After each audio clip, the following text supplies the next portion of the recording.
guys, welcome to RX45, your channel for everything related to pharmacy, personal finance, financial independence, and early retirement. Thanks for joining me today.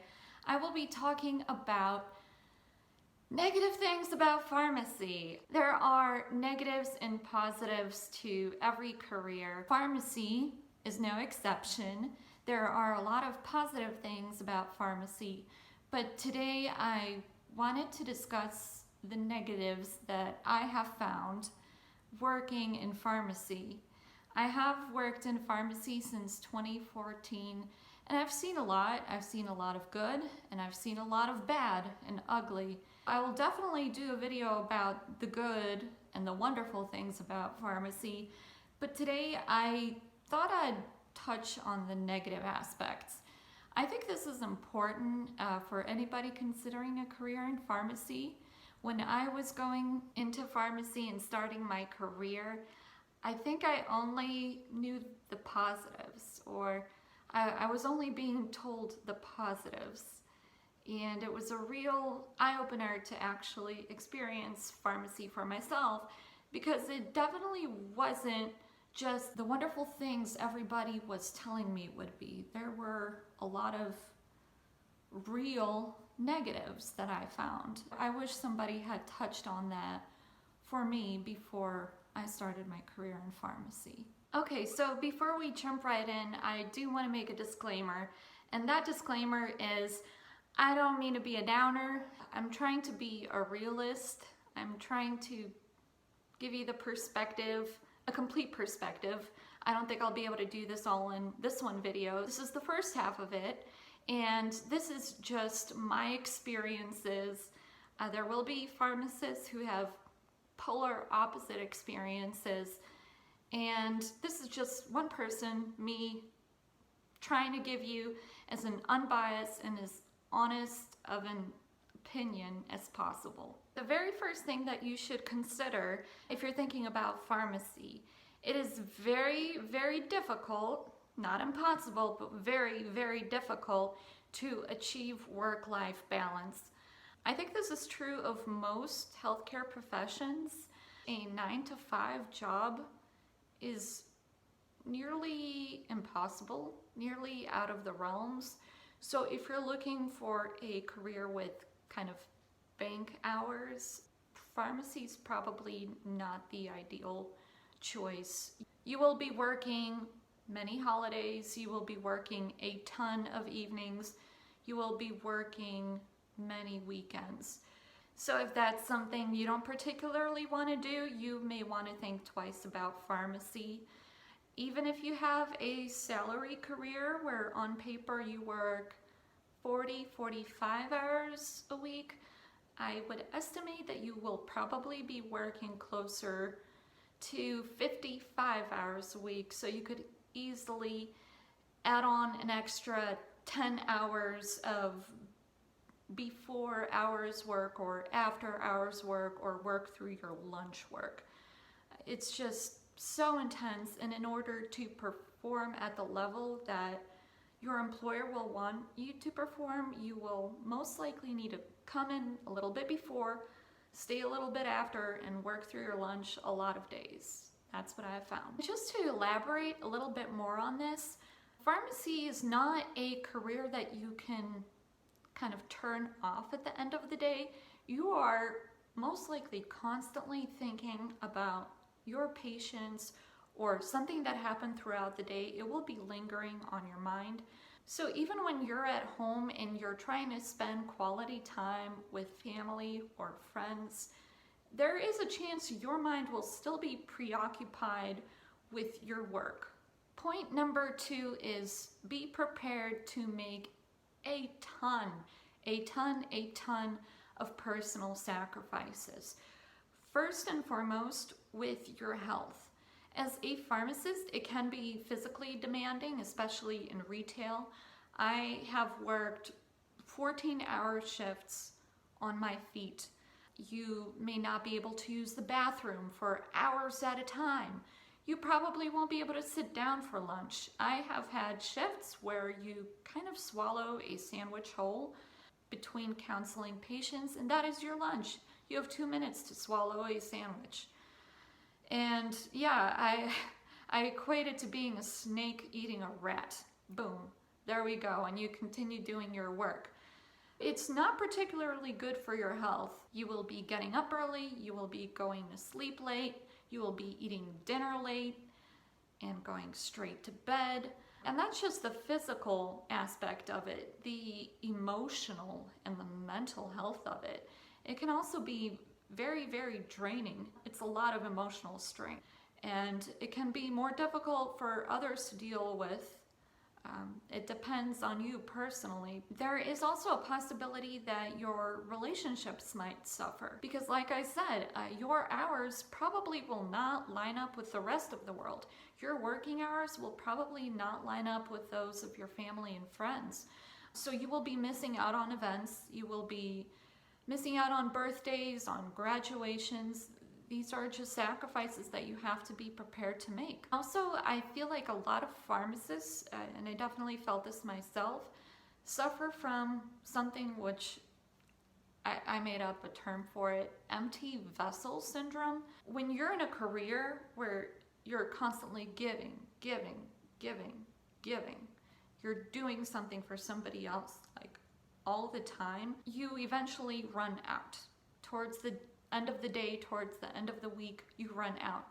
And essentially, you don't have much left to fill up yourself, and you don't have much left to give to your loved ones, your family, and your friends. And this can be really, really hard. It just feels like you have nothing left, and you feel kind of empty. And there will definitely be days like this. Okay, on to point number 3, and that is the strain that pharmacy employers are putting on pharmacists to do more with less resources. Almost on a daily basis, there are more and more tasks and responsibilities that are being put onto pharmacy staff. And at the same time, even though there's more to do and more responsibilities, this does not reflect in an increase in tech and pharmacists' hours. In fact, the pharmacy staff hours keep getting cut back. So essentially, you're being asked to do more and more with less and less. This appears to be a consistent trend, and this is a trend pretty much across the board with pharmacy. I've seen it in every pharmacy field that I have worked in, and I've worked in retail, PBM, and now I've done hospital for a little bit. It's pretty much a trend across the board. The most dangerous and scary thing about this is that it leads to more errors and mistakes, and that is truly frightening. Number 4 is metrics. Metrics is something that pharmacy employers use to gauge the performance of their pharmacists, and different companies and employers do this to a different extent.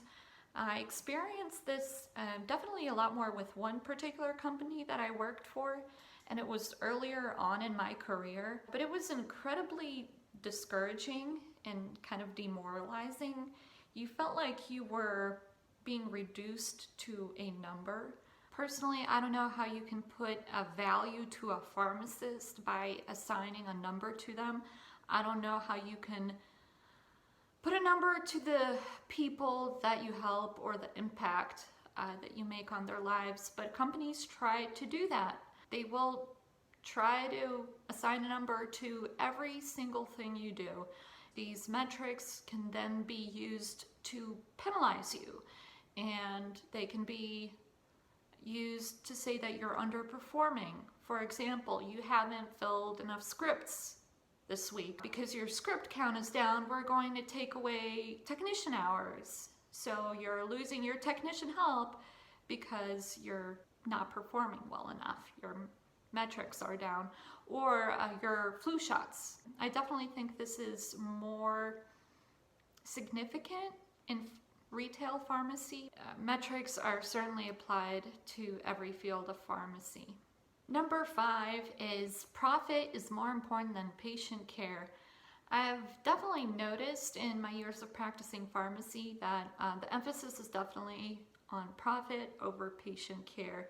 The retail chains are growing. They continue to grow larger and larger, and the small independent pharmacies are almost non-existent. They have a very difficult time surviving.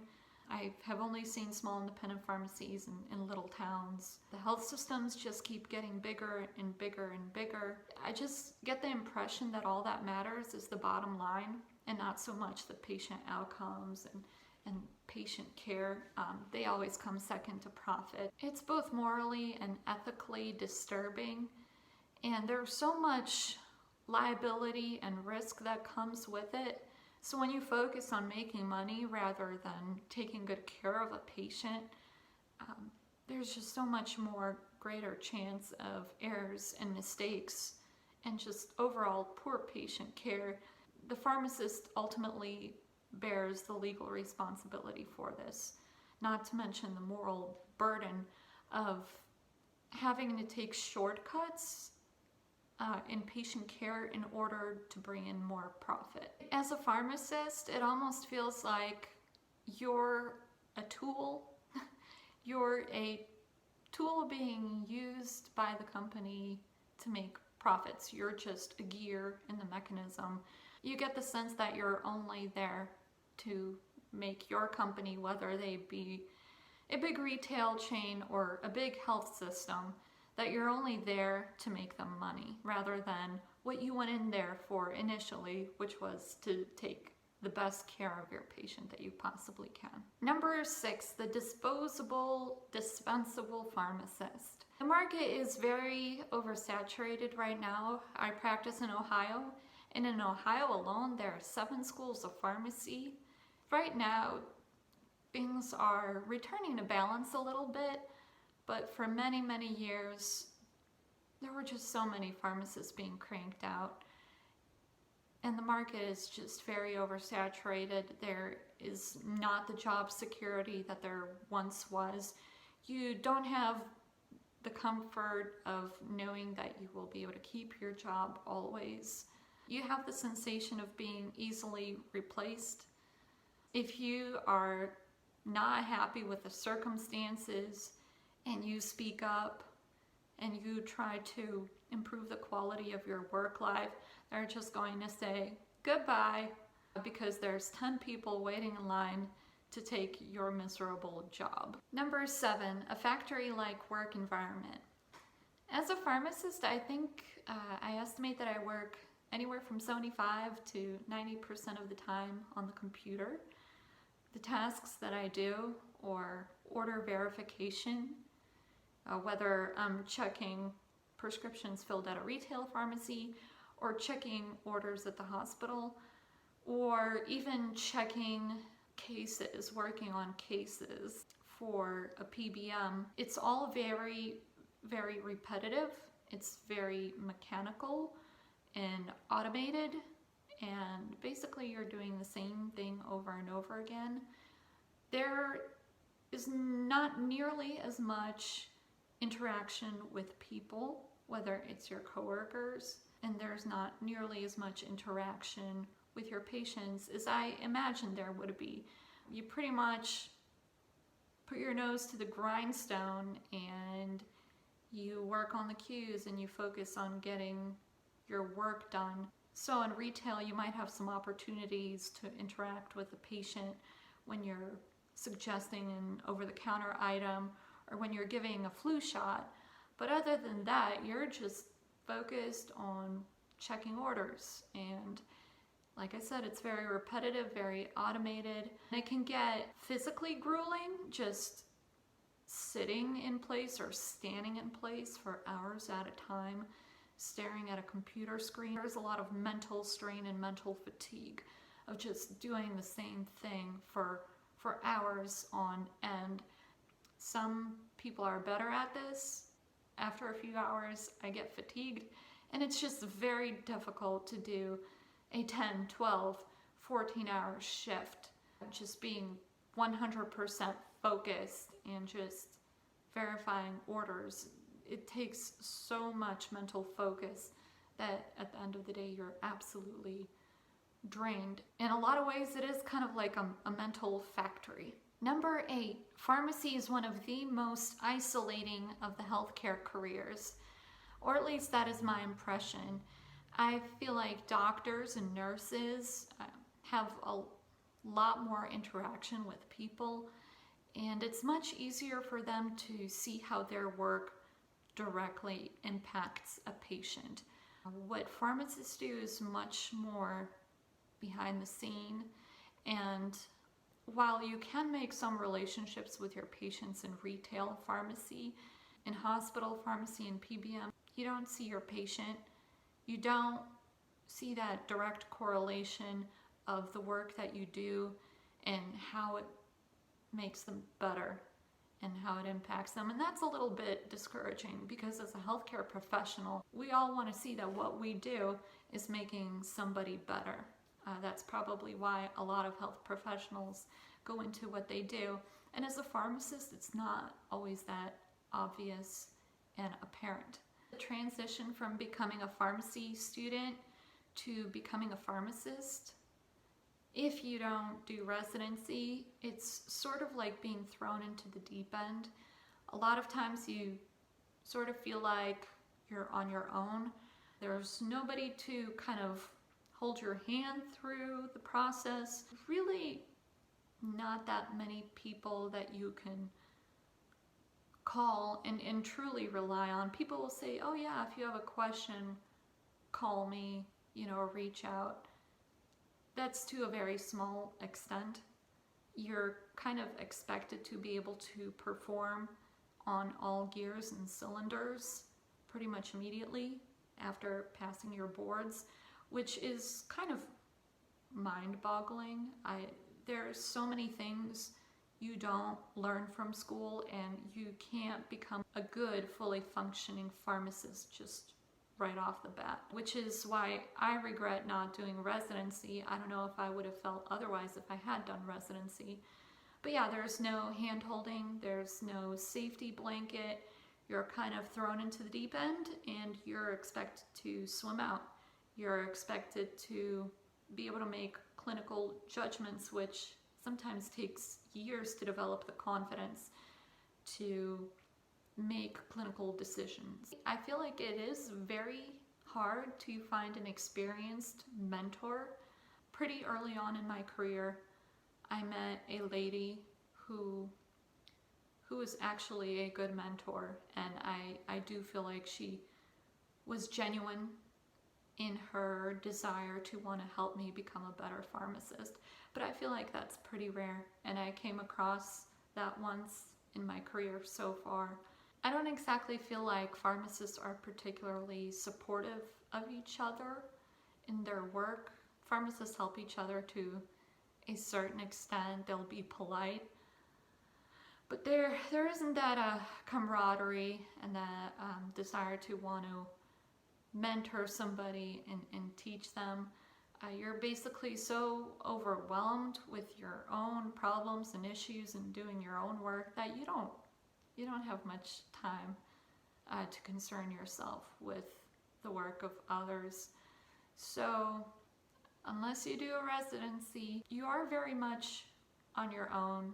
If you get very lucky, you might be able to find yourself a good mentor, but I feel like that's few and far between. So guys, that's it.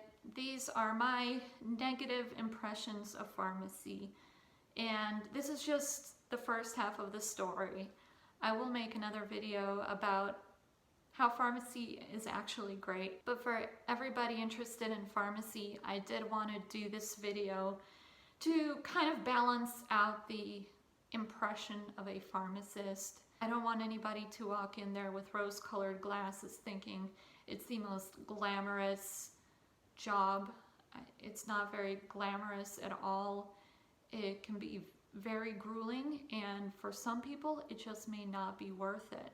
The strain, the fatigue, the impact it has on your life overall, your time with your family, your lifestyle may not be worth it. But as I mentioned earlier, I hope anybody who watches this addresses these questions on a very personal level. These are just my impressions. Thank you for listening. As always, please hit subscribe and hit like. And I appreciate you watching this video and hope you will come back to our channel again for more good stuff. Have a great day.